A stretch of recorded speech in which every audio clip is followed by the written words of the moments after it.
What's up, everyone? Welcome to my corner of the internet. I'm your host, Ryan Kramer, and this is Crossover Commerce, presented by PingPong Payments, the leading global payments provider helping sellers keep more of their hard-earned money.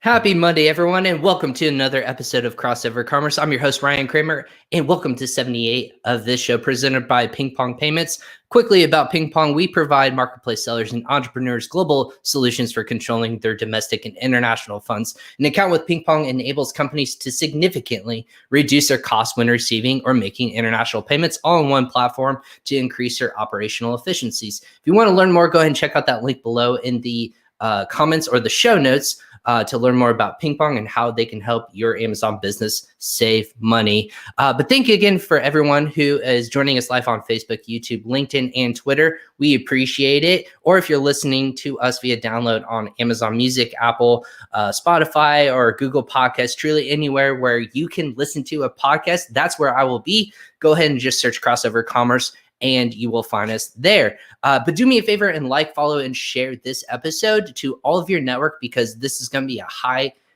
value episode where we're going to be sharing knowledge and insights in the Amazon and e-commerce community. We want to make sure that everyone is aware of the nuggets we're going to be dropping today. But because I go live so much, I go live about 4 to 5 times per week. We want to make sure that everyone gets to understand that when we're talking about a topic that they're interested in, they get that opportunity to find us. So again, because this is episode 78, 77 other times we've had other great leaders in the space jump on and share their insights. So you don't want to miss an episode. But because this is live as well, if you have questions for myself or my guest today, go ahead and write a question in the comments section below. And make sure that you either tag us later if you're watching this later, and we'll be able to catch that either live or at a later time as well. But about our guest today, I want to go ahead and just dive right in because I'm really excited about them. Yael is owns the law firm Cabilly and Company and is one of the global leading e-commerce attorneys licensed in New York and Israel. She and her team represent thousands of Amazon sellers in all legal issues, including listing, account suppressions, intellectual property enforcement, e-commerce transactions, and IP registration. And Michal is a lawyer, manager, and over 23 years of experience, had senior positions in international leading companies and brands, and including VP of Business Development and General Counsel.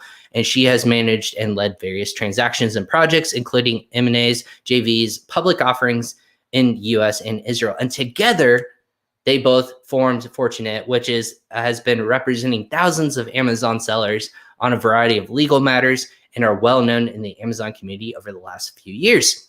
They are the founders and have been many years of experience managing and leading international transactions, again, as well, ranging anywhere from $500,000 to $60 million. They work closely with different buyers, including e-commerce companies, private equity firms, VCs, and private investors. I would like to sincerely warmly welcome both Yael and Michal from Fortunet. Welcome, ladies. Thank you for joining us on Crossover Commerce. Thank you. Look at that. See, I said the name right, and I'm kind of, I hopefully like it came through, but I'm super excited to have you all on today. I feel fortunate because I don't think you've both been on the same either podcast, or you separately will jump on, but I don't think I've seen a video out there that's had both of you on here. So I feel like I'm leading the way here. I don't want to disappoint you, but there were a few.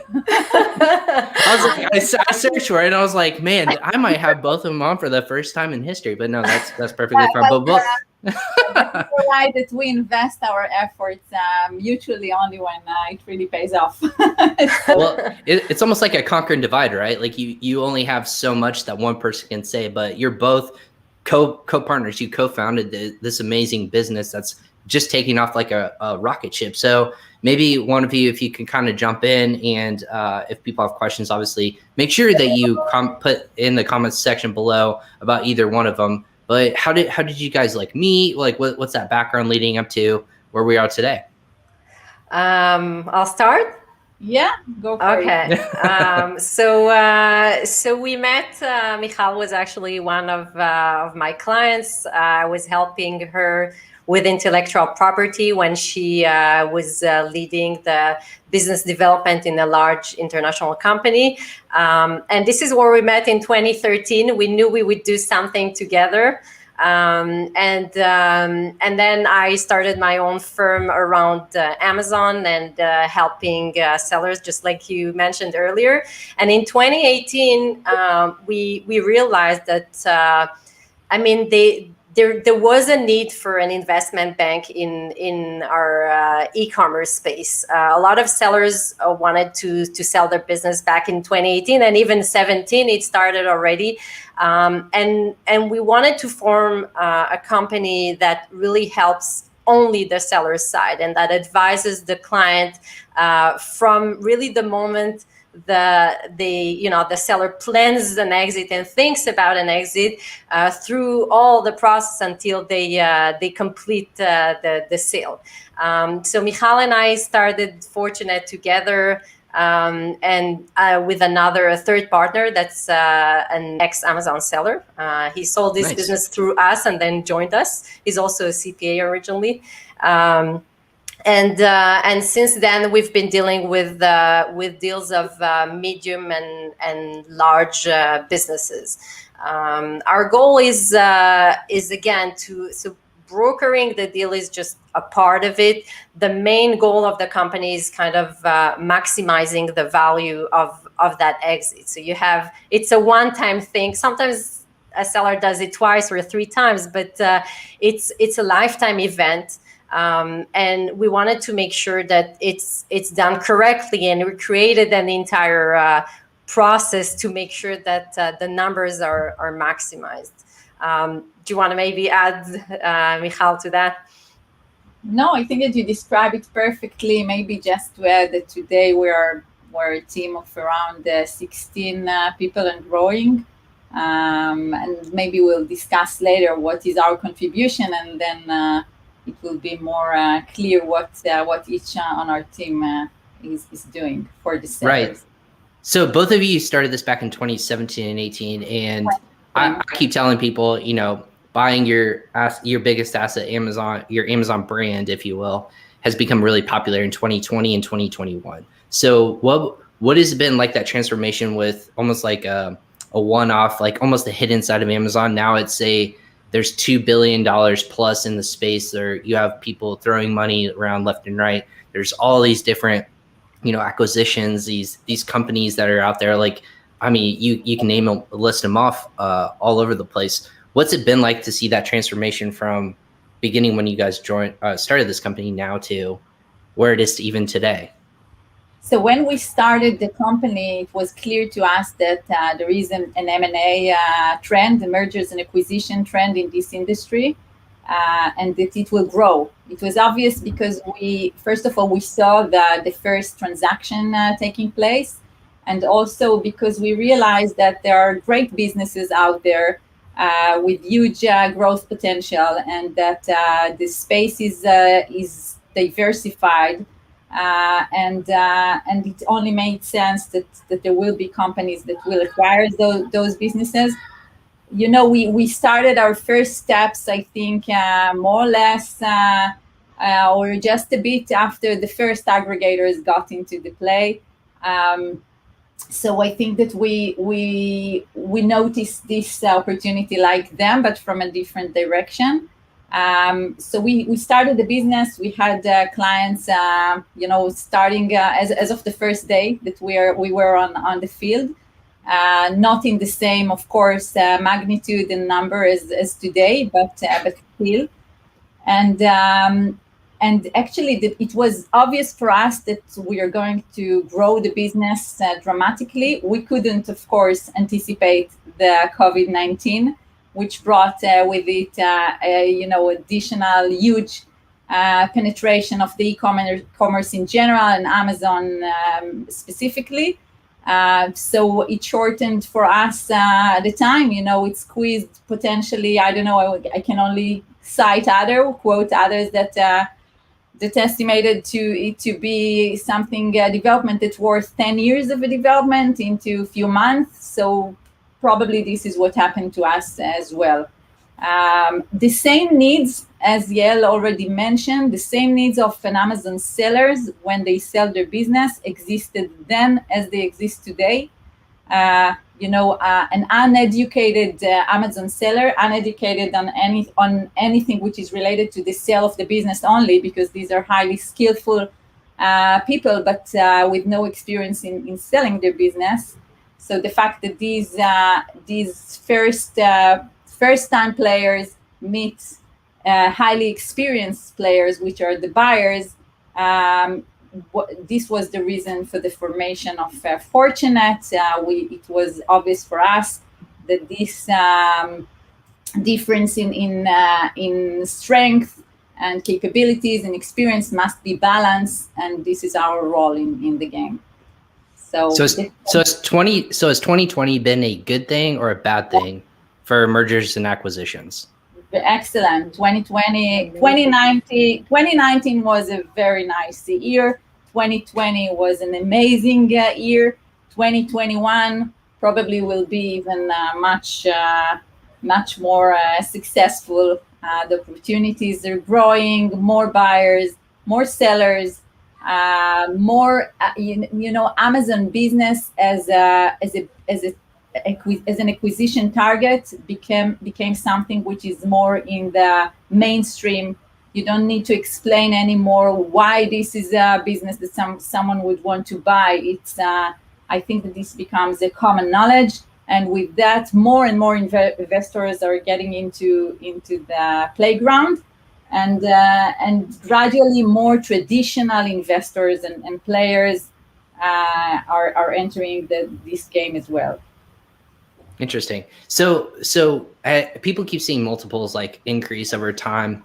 What is your suggestion? And just to be clear for everyone who's listening or watching this live, Fortunet is not operating these businesses. It's almost like you're facilitating the acquisitions, correct? Correct. Yes. Okay. Exactly. So what is it that Fortunet sees as in terms of like as multiples continue to increase and people are seeing these numbers like almost ungodly numbers kind of for, like you said, $500,000 to $60 million for someone's brand. Now there's lots of assets that and reasons why a $60 million payday might come your way. What are you educating people from day one of this is where they see value and this is where an aggregator is going to see value.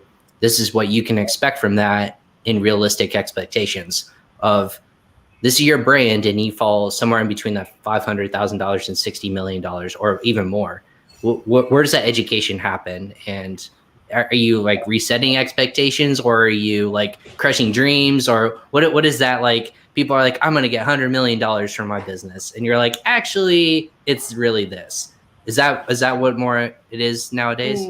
No, we're surprising ourselves every new deal that we deal with lately. We're Michal and I were discussing that we're not only beating our record, but we feel we're influencing the industry with every deal that you do. The multiples have gone up. They're going up. Every transaction that we do, they keep going up. We obviously we don't have a crystal ball. We don't know if it's going to stay and keep growing or if we are at the top. But generally speaking, when we start the process, we always tell our clients, you know what you're worth only once you went through the process. And the process for us means a kind of a 3-step thing. One is to make sure that your numbers are maximized. So there's a way to present your P&L, for example. You can adjust. Sometimes there are adjustments that can be done. So a client that has been using air freight the entire year, and we realized that the buyer wouldn't have used air freight, right? So $200K in those expenses was the difference. So we will argue that this should be added back, and $200K can be 5x, can be $1 million. So first of all, you want to get ready and prepare the numbers accurately. And then you want to present the business in the best way you can, which means a thorough presentation about the business. And the third part is to do an auction. And that's where the valuation comes in. We never know the real value of the business until we do the entire circle, and we make sure we tap the entire market and all the buyers have seen the business. And what we usually see is that they bid, and then most of them bid similarly, and then obviously very often there's one that bids for that buyer, for that one buyer is just worth much more than the others. So we're looking for that particular buyer, and once you've done this process, the value of your business. If you've seen one, maybe you're leaving a lot of money on the table. So that's the way to evaluate. So we can tell our clients, when we start the process, listen, based on the last deals, this could be a 6x multiple or whatever, but the real value is only once you've done this process. Is there a certain business, or I should say category, that's more valuable than others that you've seen in your expertise? It's interesting. So there are categories that are just not popular, like electronics, for example. So mainly the buyers are looking for kind of evergreen products that they don't have to change every month or every year or whatever. So any fashion product could be difficult for some of the buyers. I'm just speaking generally. Of course, there are buyers for textile. There are buyers for any type of products. But generally speaking, the great majority are looking for products that don't have to be changed or updated. So electronics is difficult sometimes, is more difficult than other categories.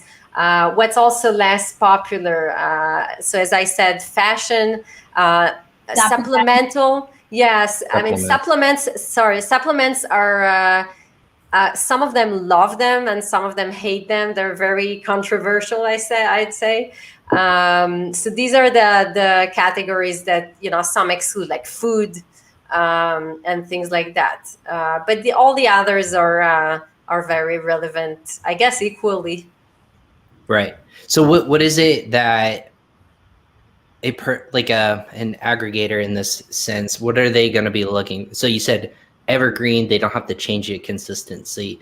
Is there an opportunity or a gap that they look for, whether it's in logistics or sales numbers that they just haven't reached yet?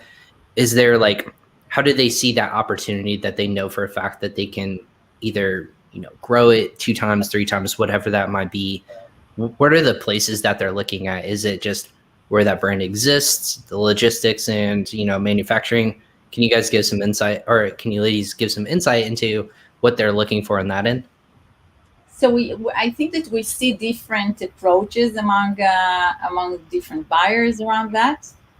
There will be buyers that will look on a healthy cash flow that is sustainable, no matter where it comes from.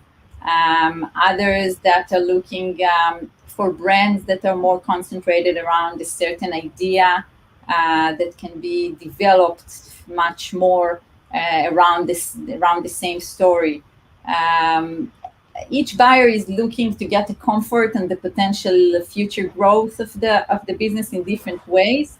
But maybe many buyers like to see low-hanging fruits, simple actions that can be made in order to improve the business, and then grasp quick win, like entering other markets. If you see a business with great reviews on Amazon U.S., and then you can enter easily additional markets on Amazon using the same reviews, then this is something that is perceived an easy quick win. But at the same time, we see more and more, and here we are referring, by the way, just to those roll-up right. guys. There's more than just roll-up companies, exactly. But the roll-up guys, they will look usually on not too many SKUs, business well performed, well established, relatively easy to run, solid sourcing and supply chain. This is and then comes those different aggregators that are looking to buy certain size of business. So a larger business worth more than a smaller business. Different considerations to everyone, but as the time goes by, we see more and more potential buyers and more different considerations that lead each of them to the decision what to buy. Is it common? Oh, sorry. Go ahead, Yael. Yeah, I just wanted to add, it's interesting to see when we're discussing this with our clients that a lot of them, like we speak with sellers who are concerned because they haven't entered Europe, or they're concerned because they don't have a Shopify. But that's, for a buyer, that's an advantage. These are the low-hanging fruits that Michal has been discussing. So don't be concerned if you didn't get there. That's an advantage for the buyer. Is that something where you would almost tell your client you're more apt to be purchased if you're not in all these places? No, or no. It's not negative, right? Or it's not positive in that regards. Okay. Everything is positive. I think that everything can be positive as long as the business shows and can create the comfort of its ongoing growth. Then whatever is there is positive. I can say that, so of course, a healthy business, that's the most important starting point.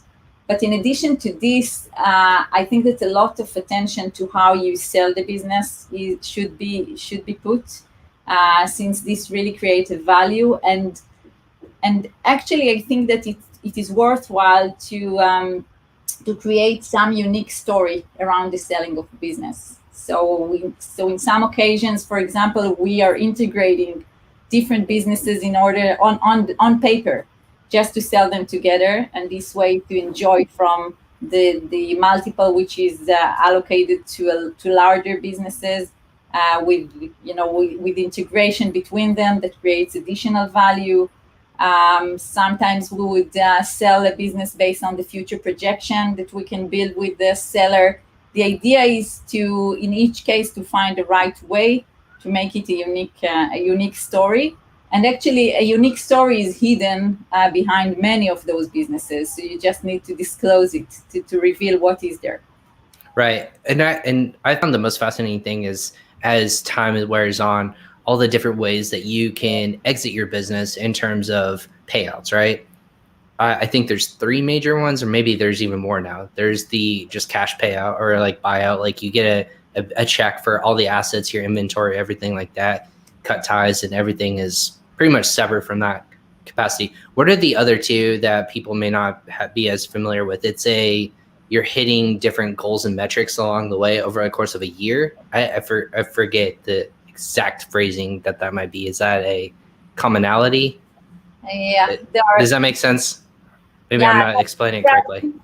Different structures in place. I assume that you refer to an earnout, different earnout model. Yes, an earnout. Yes. Stabilization payment, profit share, all kind of inventions and structures that actually in the rationale behind them is to somehow balance between the risk that the buyer so-called takes with the acquisition of the business, and more than that, the willingness of the buyer to get actually funding from the seller to buy his own business. That's the real thing behind those structures.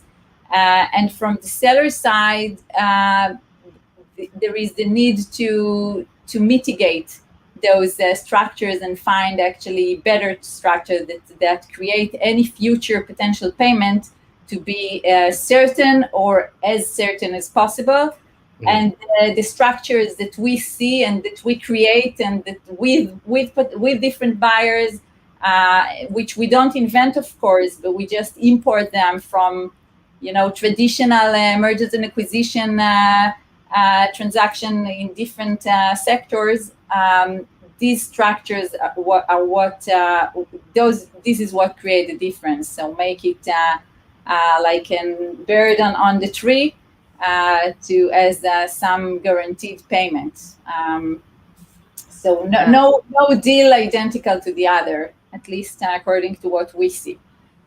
Yeah, I always say this is the fun part of our job, because it really identified the unique situation of that particular seller, what that seller wants, and how we can create a structure around that. There are sellers that are growing tremendously, and they don't want a one-time deal and cash out and that's it. They want to remain and enjoy this the fruits of those seeds, right, that they planted. Right, fruits of the labor. Yep. Yeah, exactly. And some of them were actually want to remain and work in the business.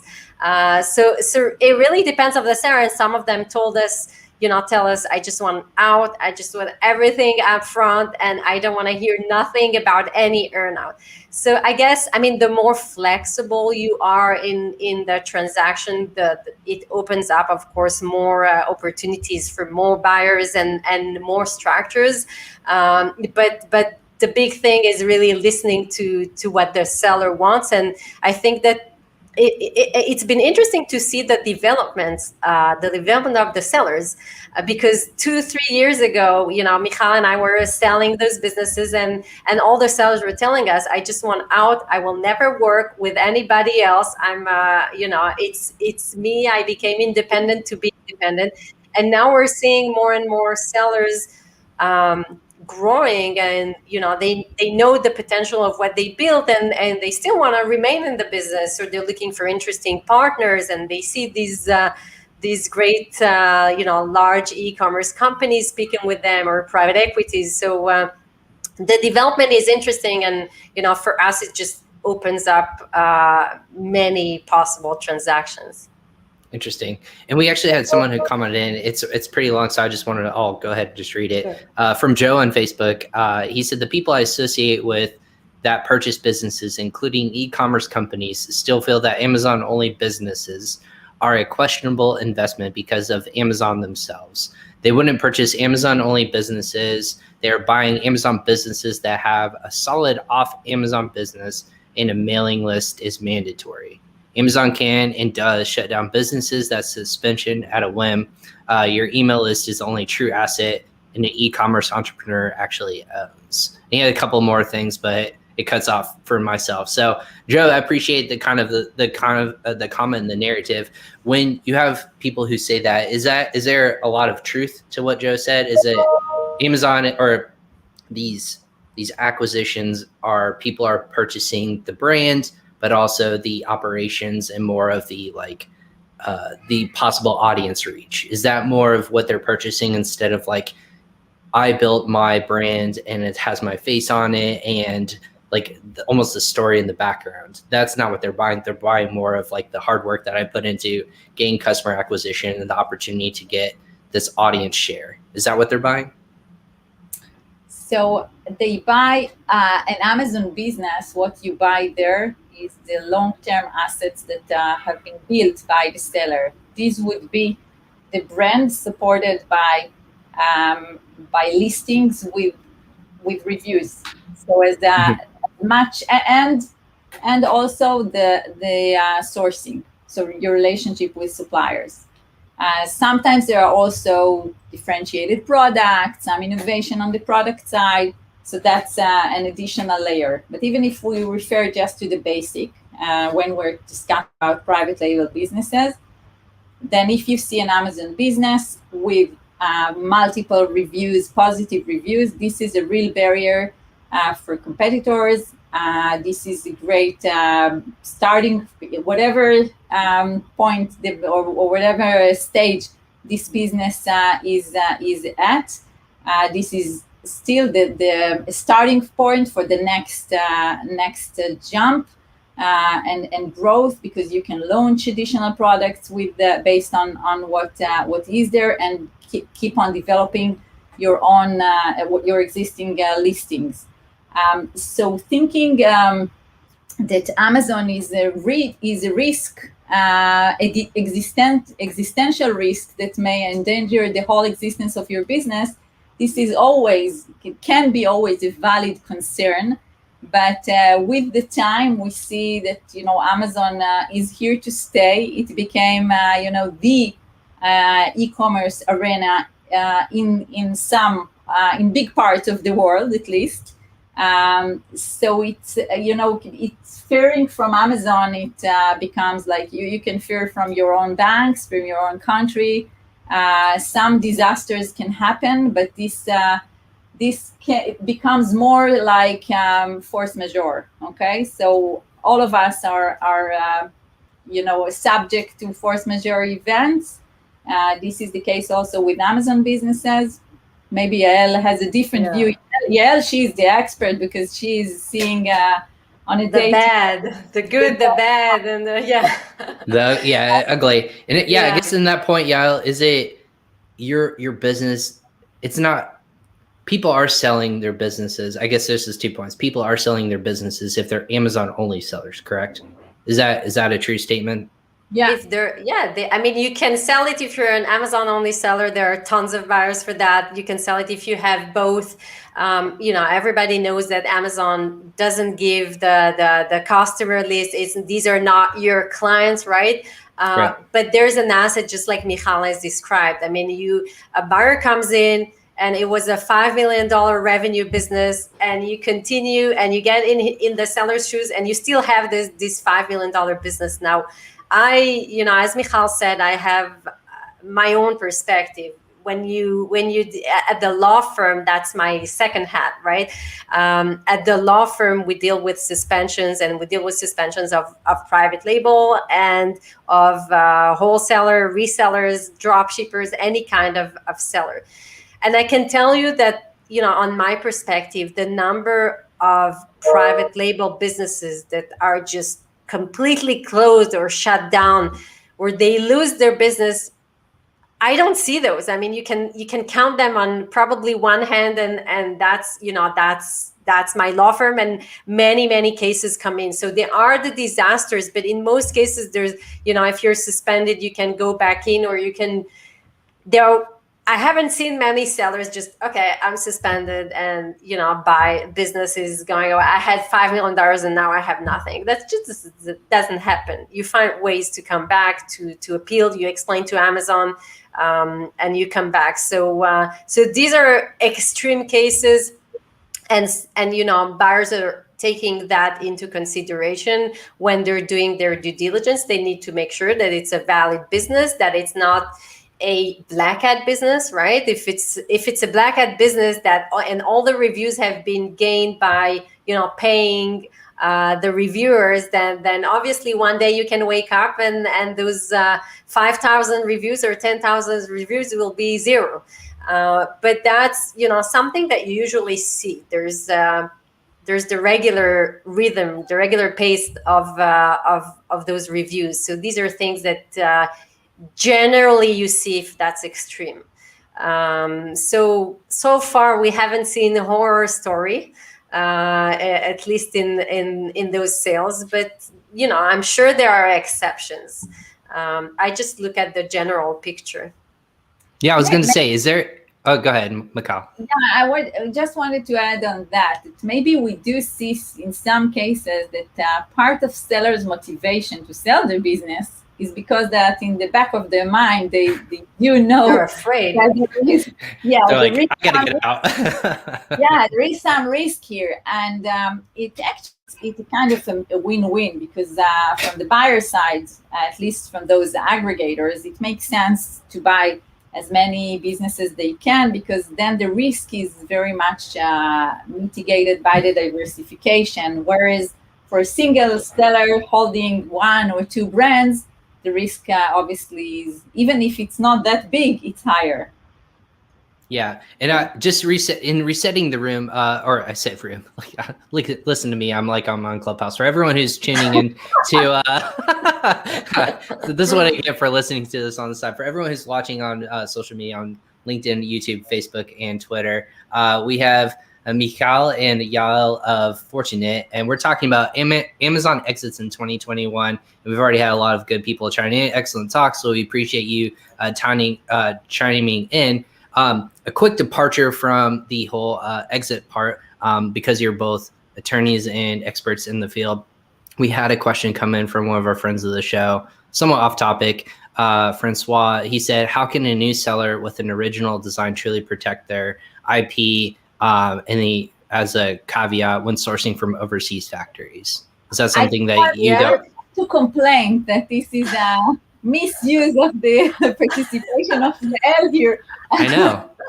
Look at that. Well, easy one. We're really going to take advantage of this insight. Let me answer. You can have a coffee. So protecting IP when you're sourcing from foreign countries.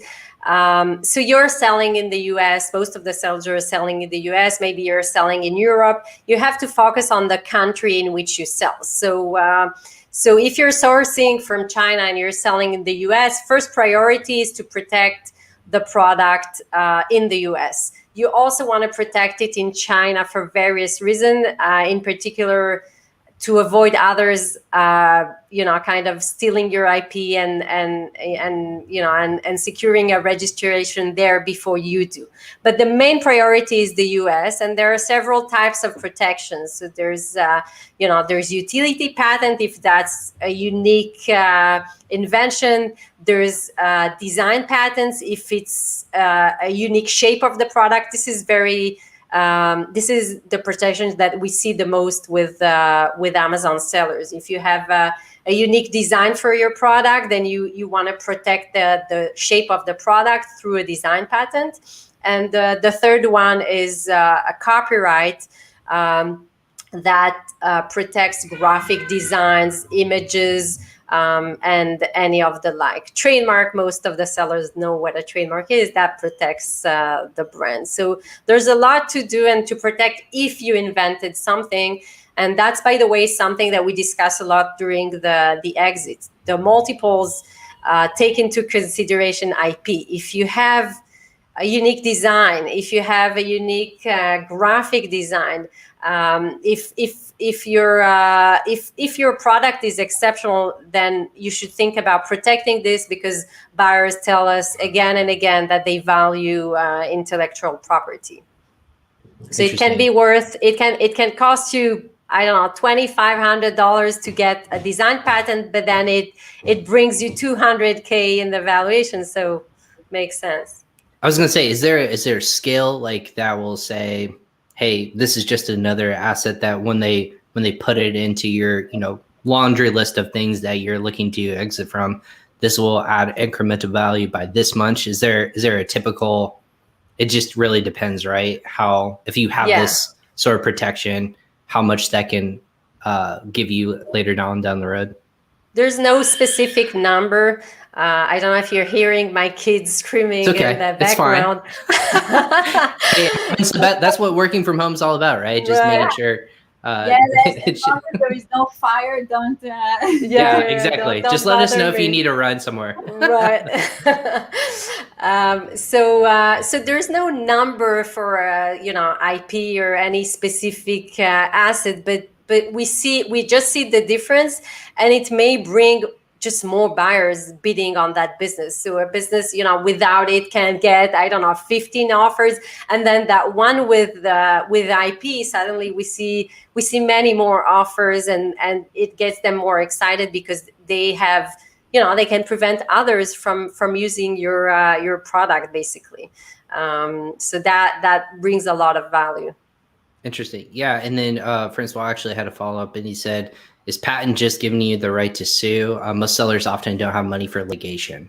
You have Amazon. Amazon is an easy platform. You go on, just Google complaint infringement Amazon, and you'll see the complaint form. It takes 2 minutes to file it. So you put your design patent number and you put the link of the infringer. 5 minutes later, you're done. You submit. 2 hours later, the infringer is gone. So today you don't need heavy legal costs to enforce on Amazon. Interesting. That's a good tip to take away from there. It's an easy to help people. You mentioned Chinese sellers, and we have a lot of international sellers that are listening to this. where is majority of people who are exiting their business? Is it United States sellers? Is it European sellers? Where's the majority of sellers who are really exiting their business? And then I also kind of want to highlight how people in China are exiting businesses as well. Like I would love to get your input on both. So where are majority of people exiting their business? Are they located in the United States or just really combination all over the world? So we believe that it's a combination of all over the world. Naturally, there are more U.S. Based Amazon sellers, but we see, our clients are from Israel, U.S. and Europe, so it's all over. Chinese sellers, without making any defamation, are sometimes suspected as conducting more black hat tactics. So this is something that raises some concern. But as much as there is a good, healthy Amazon business owned by a Chinese seller, this is a valid business like any other business. And we see more and more such businesses. So is there a place in the world that's difficult to conduct like an exit? Like if you're a business owner in, like we said China, but like if you're in a certain country or operate in a certain marketplace, is it more difficult to make an exit, or that's not the case? It is more difficult to transfer Amazon European accounts just because of the procedure that is related to it. But as of the business itself, since these are in many cases are asset deals, then it is less dependent on the local performance of the legal local performance of the operator. It doesn't matter whether he paid tax in Lithuania or Germany or Israel or US or whatever, or any other thing, as long as the assets that are being handed over are traceable, and in due diligence you find out that everything is okay, and you are able to track expenses. Sometimes this may be a challenge if local laws do not dictate upon a seller to keep on maintain a very clear books and the track record of the expenses. Then it may be difficult to retrieve those when you want to exit and to have your business scrutinized under due diligence. But apart from that, there shouldn't be any issue with selling any business.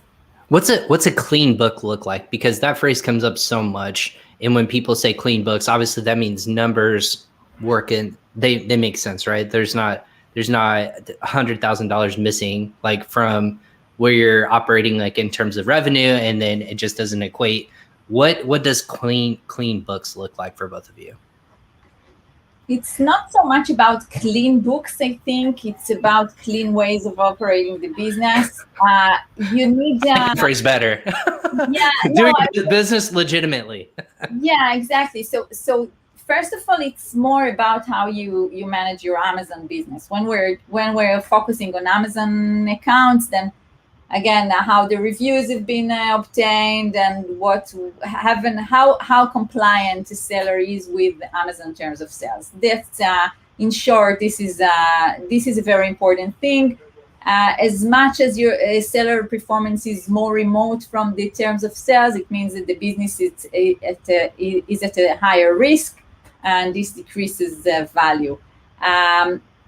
In addition to that, it is very important to be able to track expenses very accurately. So for that purpose, once a buyer conducted due diligence over a business, they would ask to see bank statements, credit card reports, PayPal, whatever, to really track any money that went out of the business, as well as to get invoices from suppliers and all service providers to the business. So as long as everything is in place, there shouldn't be an issue. Many times we see sellers that are great sellers, great business operators, but since these are moms and pops shops, actually these are not moms and pops, these are, I don't know, boy and girls shop. These are usually young people, but since these are self-made businesses, many times they don't have well-prepared and organized books, and we help them. We prepare the financials for them. And again, as long as they operate the business reasonably, preparing financials out of the existing documents is a doable mission. Yeah, I would just add, I mean, a lot of the sellers are very concerned about that, because on every webinar and every blog they see talking about you need to have clean, prepared books. And I think that I honestly think that this is something that, you can prepare, even if you're not that prepared, as long as you have someone working with you. It's a work of a month, 3 weeks, and we're done with that. So don't worry about that. You can still exit even if you don't have clean books and you don't have an accountant on retainer. It is advisable to have. It is advisable to have to run the business. To run the business according in a transparent manner, to create your own visibility over your business. So having good and clean financials will allow you to understand where your money goes to. Sometimes by preparing the financials only, many insights can be obtained on the business, and these themselves create a room for improvement and adjustments of the business. So this is advisable in any case. Right. You don't want to get to you and like present your numbers and you're thinking, hey, my business is worth this much. And you're like, actually, if you looked at your numbers closer, it's actually this. This happens. Usually, in most cases, sellers think that the profit is higher than it actually is. But, to give an example of what Michal said, the preparation of the P&L, the detailed one that shows exactly where the money goes every month, it helps. So sometimes, we have cases where we started the process early. We like to get into the process early because we see that, we bring value. The earlier we're there, it takes up really at the end the value of the exit. So we had a case where, we came in about a year before the exit, and we prepared the P&L, and it showed immediately that the profit is quite low, and that's because of the PPC. And so it's just we see businesses again and again, and when something is not regular, when something is wrong, it comes out immediately of that P&L. So we showed it to the sellers, and we worked with the sellers, and the profit went up. He sat for 3 days with our third partners, and they changed the PPC. The profit went up from 18 to 26%. And that was because he saw the numbers, he understood where it is, he saw where the problem was, and he fixed it. And we had time, so he could enjoy the consequences from that change. But the numbers, knowing the numbers, really helps running the business in general, regardless of an exit. I was going to say, do you find this, and I know we're coming up on the top of the hour, just a few more questions for both of you, if that's okay. Do you find this more as everyone should go through it for more business practices to understand, like, just have another set of eyeballs on your business to make sure that you're running efficiently, effectively? You almost sound like, apart from helping people facilitate exits, you're almost like business consultants and say, hey, idiot, do you realize how much you're spending on PPC? Why don't you tweak those numbers? You'll become more profitable, which thus makes you a better business. Is that, in better terms, like that's just the quick way to rephrase that. But do you find yourself more business consultants than exit strategists more so? Yeah, absolutely. Yeah, we are business consultants that are getting into the picture when a seller considers to sell the business.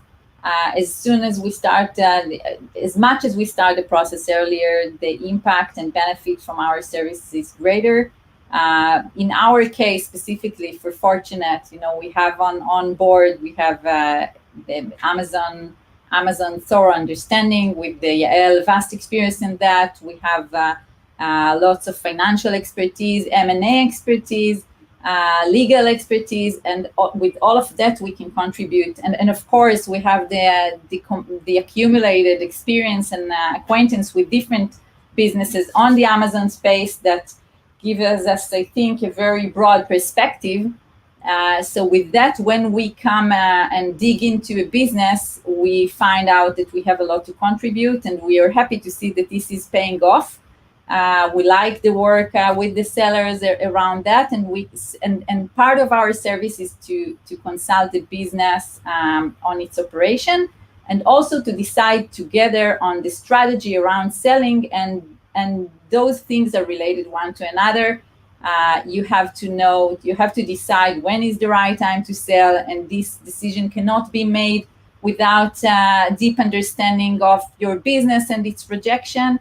And you need to decide what is the right strategy for your exit. And here again, you must know the business very well. So this is absolutely part of our job. Yael will. Right. Yeah, I mean, I would say that, having someone looking at your business in general, coming from the outside and looking at your business, and even, on my business, on the law firm, I, brought someone who interviewed the employees, who looked at where, money goes, expenses. That was very helpful. And Michal as well, when she worked in that large corporation, they did that as well. Any corporation, when you bring experts that look at the business from the outside and kind of point out things that come out of the numbers, even just starting with the numbers, that can be helpful in general. I'm sure if you'll do the same thing will happen, whatever business it is.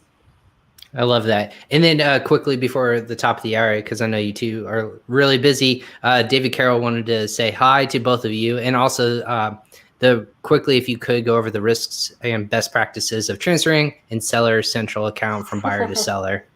Hey, David. Hi, David. So risk of transferring, I'll just say quickly. So there's a difference between a U.S. account and a European account.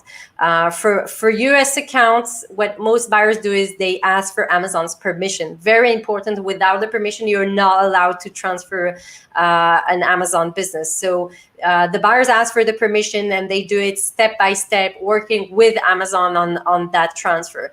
In Europe, I find it a very difficult process. Amazon allows it, but not really. You have a button where you can press and ask to transfer it, but then you go through verification of the new entity, and you have to present documents very often. So that's a difficult process. So what most buyers do is that they transfer the listings to their own account in Europe. So they kind of jump in, they let the seller sell out the goods, and they jump in on that listing from their account, and they continue to sell once the seller finished, and they transfer the brand registry.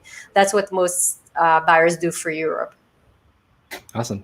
And that's all fantastic information. I'm sure we can go and deep dive into more information, but for Fortunet, or for both either you, Michal, or you, Yael, where are the best places for people to reach out to you if they have questions?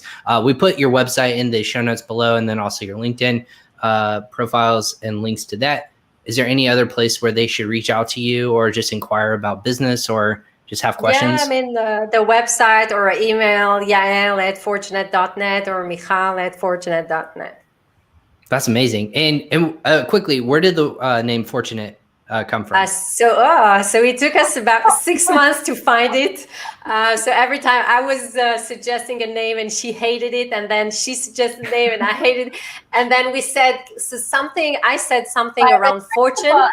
But yeah, first of all, do you like the name, Ryan? I love it. I love the name. No, I mean, so when I search for it, so for searching for it, Google wants it to change to something else, but that's just me. I think Fortunet's really cool, because I obviously think when you're exiting a business, you are fortunate to be in the space that you're in, and you're fortunate to exit or to receive, a payout. And so that's why it's a fortune, or a fortune. Exactly. Right. So it came from fortune, and then Michal said, well, why not combining it with internet and like Fortunet? So I love it.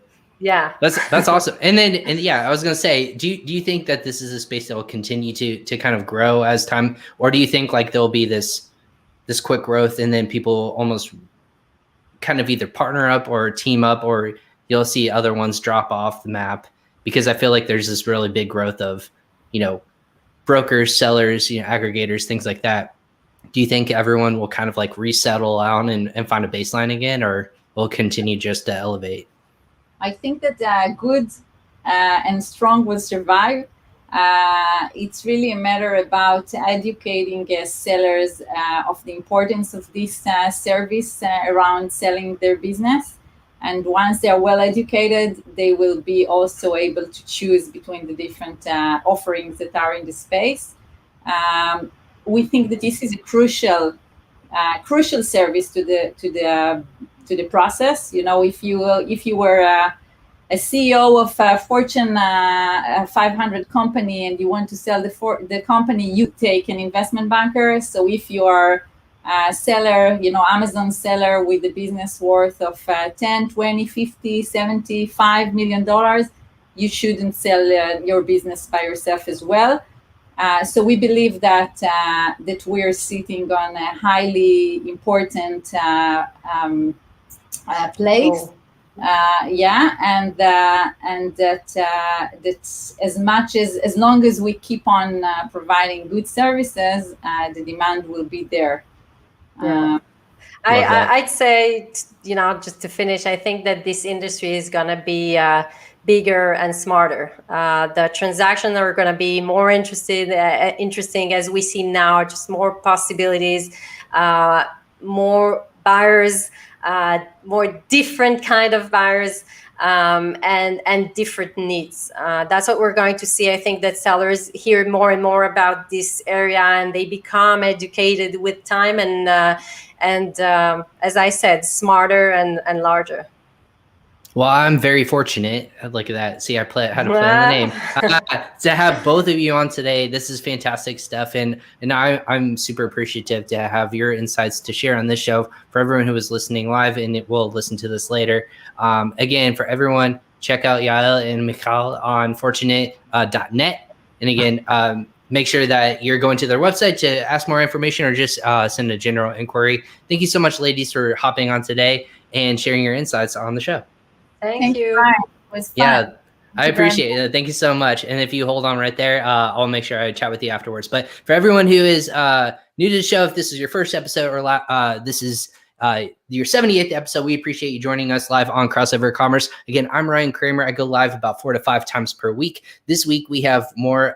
We'll go live 4 times. Tomorrow we'll have Paul from merchantspring.io out in Australia. He has a very omni-channel tool that helps sellers sell in multiple different marketplaces. So we'll dive into that. We'll have Matt from PPC Entourage talk a little bit about marketing and social content. And then Sean from KickFurther will talk about how to free up tied up funds and reinvest back into your business from KickFurther. That'll be on Friday. So definitely tune in every single day. If you follow us on social media, go ahead and check out Crossover Commerce with Ryan Kramer on Facebook, or you can connect with us in various different ways. But for both of the ladies that joined us today, I'm Ryan Kramer. Thanks for joining us. And we'll catch you on another episode of Crossover Commerce in the future. Take care.